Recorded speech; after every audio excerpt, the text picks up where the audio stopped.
Verne was not a particularly well-known town. Tucked amid a scene of undulating hills and deep forests, it was a peaceful spot where everyone knew everyone else's business, or at least they thought they did. The tranquility of Vernes was disrupted when Eleanor Garneau, a vivacious artist, vanished. Her disappearance's inquiry turned out a sinister, twisted story that would permanently damage the village's reputation. In Vernes, Eleanor had always been a lighthouse. Her paintings captured the vivid colors of her soul. Adrien Lefevre, her boyfriend, was the complete reverse, a quiet, reflective software engineer who moved to Vernes in search of peace from the busy city life he left behind. Though different, they seemed to fit each other exactly. Otherwise, it seemed, Eleanor's best friend, Sophie Dubois, gave the first clue something was wrong. Unlike her, Eleanor hadn't been picking her calls or messages for days. Worried, Sophie went to Eleanor's cottage, only to discover it eerily silent and locked. Soon after local police were informed, an official search started. Hope shrank as the days stretched into weeks. The inspiration for the breakthrough came from an unusual source. Max, a cadaver dog renowned for his perfect tracking ability. After being brought in to search the nearby forests, Max guided the team to a shallow grave buried under a bramble bush within hours. Dental records helped Eleanor's body to be identified. Finding Eleanor's body turned the research into a murder investigation. Assessed to the case was seasoned investigator with sharp mind Detective Clara Martin. She soon came to see that knowing Eleanor's and Adrien's relationship would be the secret to cracking the murder. Adrien seemed like a mystery. Nably described as courteous but detached, he had few friends in Vernes. He worked from home, hardly seen outside except for sporadic visits to the neighborhood market. Detective Martin thought his attitude during interrogation strange. Adrien appeared obliging, but his eyes betrayed a hint of nervousness. Sophie gave vital new perspectives on Eleanor and Adrien's marriage. She said Eleanor had told her about Adrien's progressively dictatorial actions. He would track her social media, check her phone calls, and grow envious of her friendships. Sophie remembered a particularly unsettling episode in which Adrien had accused Eleanor of cheating, following discovery of a string of text messages she had shared with an old college friend. Deeper still, Detective Martin found more alarming information. Adrien had been reading Eleanor's emails without her knowledge and had secretly fitted GPS tracking on her phone. Searching his house turned up a concealed folder on his computer, loaded with hundreds of pictures of Eleanor, some taken without her knowledge. Notes covering her daily activities, contacts, and even a psychological profile he had created also included. The inquiry grew darker when Adrien's computer's forensic analysis turned up troubling searches. He had searched for details on toxins, techniques of strangling, and even how to get rid of a body without leaving any proof. Detective Martin had enough to get Adrien arrested a warrant. In Vernes, the buzz was Adrien's trial. The prosecution presented him as a controlling, manipulative boyfriend who killed Eleanor in a flash of jealous wrath. The defense sought to contend that Adrien was just overly protective out of love, and that the evidence was circumstantial. Still, the weight of the data against him was too great. Adrien behaved during the trial that did not help him. Even with the graphic details of Eleanor's death described, he stayed cold and detached. The jury decided unanimously guilty of first-degree murder in little time at all. Following the terrible crime that had occurred in their tranquil town, the village of Vernes battled to accept it. Eleanor's friends and relatives were left to work through their loss, and the terrible question of whether they could have seen the warning signals and stopped the catastrophe. The biography of Eleanor Garneau and Adrien Lefevre acted as a sobering reminder that evil might hide behind the most everyday surfaces. The mask of peace had been broken to expose the darkness that might occupy the human heart. Venice would never be the same once permanently shaped by the sad story of love, obsession, and murder. Detective Clara Martin couldn't get rid of the sense that there was more to learn about Adrien Lefevre as the village of Vern worked toward development. Haunted her was his metamorphosis from a supposedly committed boyfriend to a remorseless killer. Driven to explore the depths of his psyche, Clara started to dig further into Adrien's past, in search of hints that would help to explain his behavior and motives. Adrien had always seemed to be a mystery man. 3 years ago, he moved to Venice and abruptly decided to abandon a bright career in cybersecurity. His city colleagues had known him as brilliant, but withdrawn, a man who chose the company of computers over people. Although Adrien's trip to Vernes seemed as a means of escape from the demands of his former life, it also signaled a retreat into solitude. Clara's search turned her toward Adrien's former girlfriend from his city days, Isabelle Duval. Isabelle's story presented a terrifying picture of a man driven by control. Their relationship began with Adrien's great loyalty, which Isabelle first misinterpreted for true love. But his behavior grew more stifling over time. He watched her every action, examined her contacts, and relentlessly questioned her loyalties. Fearful for her safety, Isabelle had broken off the relationship. Control's pattern persisted with Eleanor.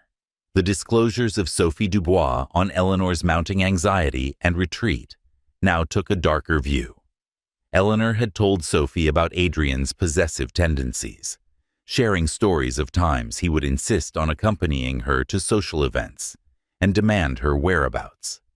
Adrien's need for control was gradually smothering the energetic artist. Clara asked forensic psychologist Dr. Lucas Vandenberg, known for his knowledge of personality disorders.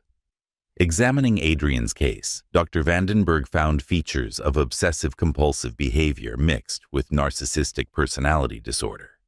He clarified that Adrien's behavior was motivated by a compulsive need to control his surroundings and a great fear of abandonment. Assets in his professional life, his intelligence and meticulous nature, turned into tools of manipulation in his personal relationships. Adrien's turning point appeared to be the moment he learned Eleanor intended to be leaving him. Sophie revealed Eleanor had been intending to divorce Adrien and relocate to a nearby city in order to concentrate on her artistic career. Adrien's brittle sense of control suffered the last blow from this insight. Unable to face the thought of losing Eleanor, he strangled her in a flash of jealous wrath. The murder night was painstakingly rebuilt by Clara's team. Eleanor had faced Adrien with her choice, which set off a furious debate. Overcome with rage and panic, Adrien swung out and killed Eleanor. After that, his analytical mind seized control and devised a scheme to hide her body and clear his records. Having done extensive study on forensic countermeasures, he felt his knowledge would guard him from suspicion. But Adrien undervalued the tenacity of the investigative team and the fortitude of people who loved Eleanor. Max, the cadaver dog, had guided them to the shallow grave where Eleanor's body turned up. Adrien's computer's forensic examination turned up damning searches and a comprehensive log of Eleanor's movements. His fixation with control had produced evidence that finally sealed his death. Eleanor's family and friends were seeking justice for the vibrant young woman whose life was taken too soon. Thus, the trial was a somber affair. The prosecution presented Adrien as a manipulative and controlling person whose jealousy resulted in murder. Though the evidence was too strong, the defense tried to contend that Adrien's mental state compromised his judgment. Adrien behaved shockingly during the trial. He stayed still, his face incomprehensible, even as the specifics of his crime were revealed. The jury decided unanimously guilty of first-degree murder in little time at all. Adrien received a life sentence without chance for parole. Vernet battled to mend in the aftermath. Eleanor's art studio was turned into a memorial, her paintings acting as a moving reminder of her talent and the happiness she brought to people close by. Seeking to stop more tragedies, Sophie Dubois founded a local support group for victims of domestic violence. Having brought Eleanor justice, Detective Clara Martin went on to her next assignment, but carried with her the memory of Vernez's worst hour. The narrative of Adrien Lefevre turned into a sobering reminder of the darkness that might lurk under the surface in Vernez. His need for control had undermined the very thing he claimed to love, so causing suffering and loss. Remembering Eleanor's vivid spirit and the love she shared with people who really knew her gave the village, always marked by the tragedy, comfort. The trial of Adrien Lefevre became a focal point for the village of Vernez, a sad spectacle attracting the attention of not only the residents, but also the neighboring towns. Every day, the courtroom packed with people eager to see Eleanor Garneau served justice. Covering the trial, reporters from surrounding towns created a media frenzy. Under the driven and painstaking attorney Victor Moreau, the prosecution developed a strong case against Adrien. Adrien was portrayed in Moreau's opening remarks as a man driven by jealousy and an unrelenting need for control. He underlined the painstakingly collected data by Detective Clara Martin and her colleagues, the forensic study of Adrien's computer, the GPS tracking records, and the disturbing psychological profile created by Dr. Lucas Vandenberg. On the other hand, the defense team tried to show Adrien as a very disturbed person whose behavior came from severe mental illness. They brought in their own professionals, who attested to Adrien's emotional instability past and the psychological damage his former relationship with Isabelle Duval left. They contended that Adrien's actions were not entirely his fault, implying reduced capacity as a mitigating consideration. Adrien stayed mainly quiet throughout the trial, his manner icy and detached. His lack of obvious regret or feeling simply helped to support the prosecution's picture of him as a manipulative and calculated person.